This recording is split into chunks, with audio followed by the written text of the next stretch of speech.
Hello! I just finished watching the Stanley Cup final. That's just the way that making this video worked out. But huge congrats to Nate Schmidt and Tomas Nosek. I bought this jersey right before the Stanley Cup final, and it came in during. And it's my Jets jersey because I loved this guy when he was in Vegas. And Tomas Nosek, I loved both of them.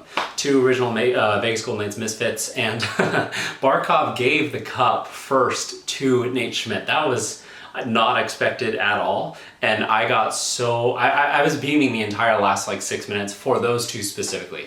They're beloved in the Vegas fan base. Huge congrats to Schmitty and Nosey for their first Stanley Cups. Nosek got the cup fourth, by the way, well, third. He received it. He was the fourth Panther to lift it. It was Barkov, Schmidt, Seth Jones, and then Tomas Nosek, which, man, I love that. I guess congrats to Florida. Not really. I don't like but anything over the Oilers. Thank you. We are the last team to eliminate the Florida Panthers in the Stanley Cup playoffs. Just throwing that out there. And Sam Reinhart doing his best Mark Stone impression by scoring a hat trick in the cup clinching game, although Jesse Blake would have you think that it's not a hat trick because now it was 4 goals, so it's something different. And then also 4 goals being better, even though 2 of them were empty nets. And we were facing Bobrovsky, better than the wet paper bag in the Edmonton Oilers net. Not trying to dump on him specifically, but if you don't know who your starter is going to be going into Game 6 of the Stanley Cup Final, you don't really have a starter, right? And he wasn't good enough, but I'm not here to dunk on the Oilers. The entire purpose of this video is addressing some rumors and rumblings that have been going on about Vegas's potential moves this offseason. Because I'm gonna go chronologically here for me. I want to talk about this to see how this might change the outlook that I have upon going into next season. It's already next season. Yeah, we're done. So I'm going to address this chronologically because that's the way that my brain works. And so the first thing that we heard is that Nic Hague is being shot, which makes sense. He's a huge 6'6". He's a giraffe. That's his emoji with the team. Defenseman that is physical, that takes some dumb penalties, and he had the Hager bomb before Bouchard had that attached to his name, which makes more sense, honestly, but it was Hague and Hager bomb. I don't know, it worked. Defenseman with bombs, you know. His last contract cap hit was 2.29. It was one of those 2 numbers, million per season. And that was good value for him. He's probably going to command somewhere around 4.5 to 5, which I don't think we can pay, honestly. It's a lot.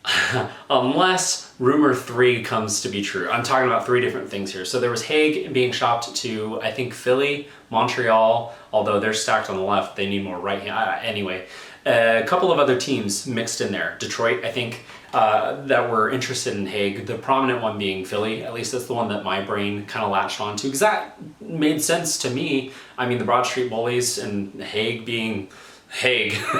I saw that as a clear thing, and it made me have the graduation goggles of him doing the whole thumbs up thing, and the way that he's so nonchalant about people starting things. I would miss that with Hague, and he's the oldest. He was in the Vegas system before pretty much most of the roster now. He's the oldest draft pick we have. He was our first 2nd round pick. And so seeing him go, if he goes, well, none of this is confirmed. He's an RFA, right? So we could get a decent thing for him, I think. But who knows? We'll see what's happening there. The second rumor is the one that's getting the biggest noise is that Vegas is one of the teams that is in the running to land Mitch Marner.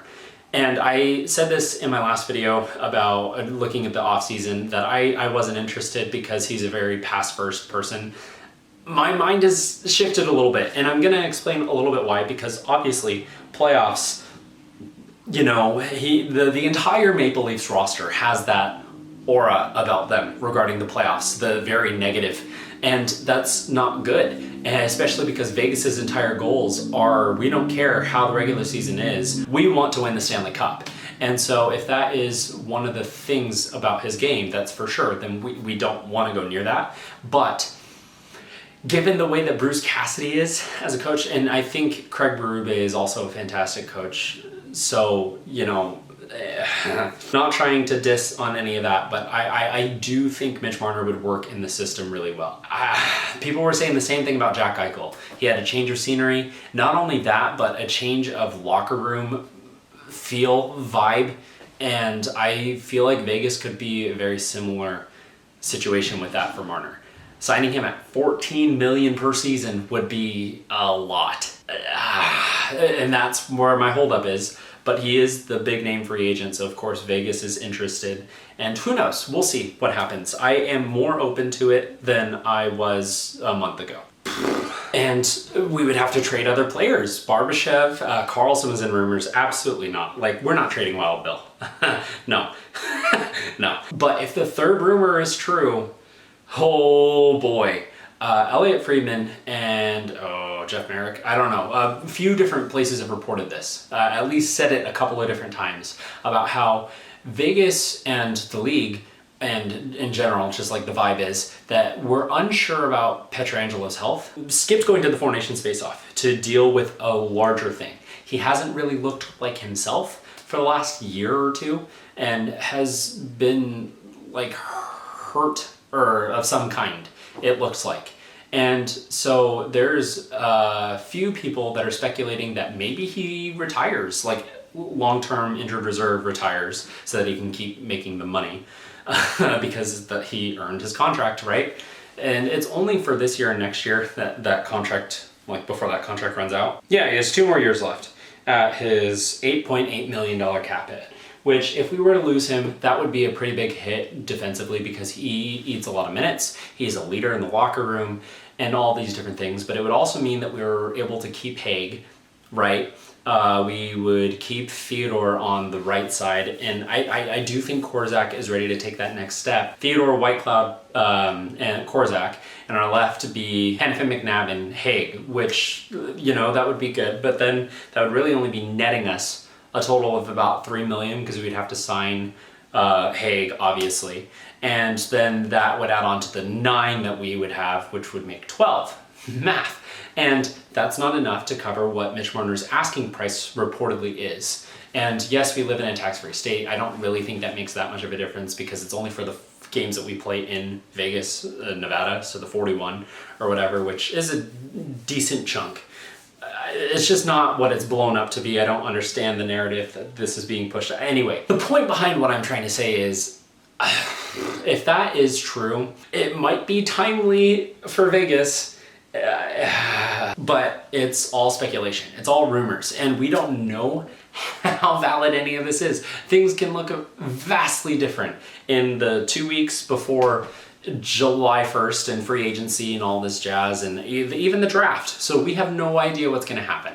All I know is that Vegas's front office is pretty busy, apparently. If there is this much word of mouth running about from prominent and trusted insiders, then the work behind the scenes in the front office has got to be like a duck on the surface. His feet just blowing away underneath while the surface remains calm and clear.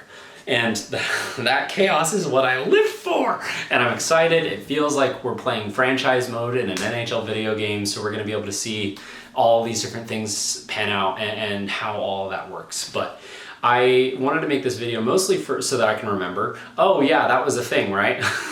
And see if any of this comes to pass. And to put out there that I am more open than I was when I made that last video about the offseason, about Marner coming here. Because I think we have the right locker room with enough experience and leadership that can help take that pressure off of him. Not trying to say that the pressure is from fans or media or whatever. I'm just saying, like, if he does come here, he would probably wear his junior number, which would be 93 instead of 16, because Dorofeev has 16, and in case anybody was wondering about that. But no, if that is to happen, that would mean that the Austin Matthews jersey that I would have to sell, which only has the A on it, not the C, and get the Marner one, because that would, man. But also, my jersey collection is coming through. I'm gonna make a couple of different videos. I'm gonna make my skit one about all the teams in the Stanley Cup Final, and so you're gonna get to see a little bit more of the jerseys that I've added to my collection when I make that video. But you're also gonna see a Fleury career video with my own personal spin on it, because there's a lot of those going out right now, understandably. We're gonna also see like my reaction to what Vegas actually does in the off season for draft and the free agency period, and then what actually happens. And I've got a bunch of other stuff that I have planned for the summer, including ranking my jerseys and all this stuff. So I'm gonna have stuff coming out this summer. Hope you all can be here for this. Thank you so much for watching this. I'm just spewing out nonsense that is all Vegas related to keep it all like, okay, this is what is happening right now in that weird period in between our season ending and free agency and the draft actually happening. It's all those rumors and rumblings and figuring out what Vegas is actually going to do. So do we keep Hague? Do we not keep Hague? I think that is entirely dependent on Petro, which who knows what he even wants to do right now, right? Because we don't know his medical stuff and his family stuff and all that's going on. And so we'll figure it out as we go. But I know Kelly McCrimmon is working behind the scenes to make sure all this happens. We'll see. The prominent feeling outside of Vegas is that Riley Smith, why would we re-sign him? But like, please re-sign him. The fact that he still isn't re-signed right now, man, makes me have flashbacks to Jonathan Marchessault a little bit. I don't know. There's so many different rumors and stuff, and everyone is tying Mitch Marner to basically Vegas, LA, or Florida. And Sam Bennett was also talked about how Conn Smythe winner Sam Bennett, who I don't like. The best part about having him on our team is that he wouldn't be able to injure our starting goalie. I would have a hard time cheering for Sam Bennett, but I mean, it's the logo on the front over the name on the back, right? But CJ, Chris Johnston in the CJ show had mentioned how Vegas might not be as interested in Mitch Marner, but might be more interested in Sam Bennett because of what he provides in the playoffs. But the thing is he might command anywhere between, he just won the Conn Smythe. 10 million, 8 million. Granted, Marchessault got the Conn Smythe and only got 5.5 or whatever, but like, it's a different situation. But Sam Bennett has only eclipsed like 50 points in the regular season this last year, first time in his career. And he's not a like new player. Side note, how did Calgary not pull this off? They had Lindholm, Johnny Gaudreau, obviously Matthew Tkachuk, and Sam Bennett all on their team. And anyway, there's a lot of stuff going on right now, and Vegas seems to have a lot of attention on them because they're the wild card of the offseason, right? Every year about what they're gonna do. Last year was pretty tame outside of trading Logan Thompson. This year, who knows? We're gonna see. Let's watch it all unfold. Let me know if you want to see Mitch Marner on this team, because at first, like a month ago, it was all like, nah. And then recently I've seen a large amount of Vegas shifting towards, yeah, let's get Marner. Congrats, Florida. Congrats, Edmonton, on a good season. I know it didn't end the way that you wanted to, but getting to back-to-back finals in general. Vegas has never done that. Oh, maybe we wait and don't sign Mitch Marner so that next year, Connor McDavid, Vegas Golden Knight. Yeah, and we can help him win a cup. Busy time. And these next 2 weeks are gonna fly by, even though this Stanley Cup final was super entertaining. It felt like it drew out because of how many rest days there were, and that makes sense from one perspective, but also like sometimes the hype would die down a little bit and the marketing wasn't nearly like good at all for it. And so, I don't know, we'll see. Atlanta also might be getting a team. They have another rumor that's relevant for me, and sorry if I'm going on for a long time, but the rumor is that they approved the building in Forsyth County, which is off of Atlanta by a little bit, so you might face a similar problem that Glendale had for Arizona. But I like the new management group that is trying to get the NHL to Atlanta, which was the problem with the previous two franchises that came here. But I'm about to go 3 for 3. And living in a place, moving, and the next year the NHL comes to that city. Vegas, I left for college the year before Vegas started. I left Utah to come to Georgia, and Utah got a team the next year. And the timeline is shaping up to where I will leave Georgia and Atlanta will get a team. So Arizona, I'm coming to, we'll see. It's crazy that this has happened. Anyway, well, this is all just a we'll see video, what happened. That's fun, right? We're all enjoying this. This is all a grand old good time. But that's gonna be it for today's nightly review. Thank you so much for watching. Have a good night.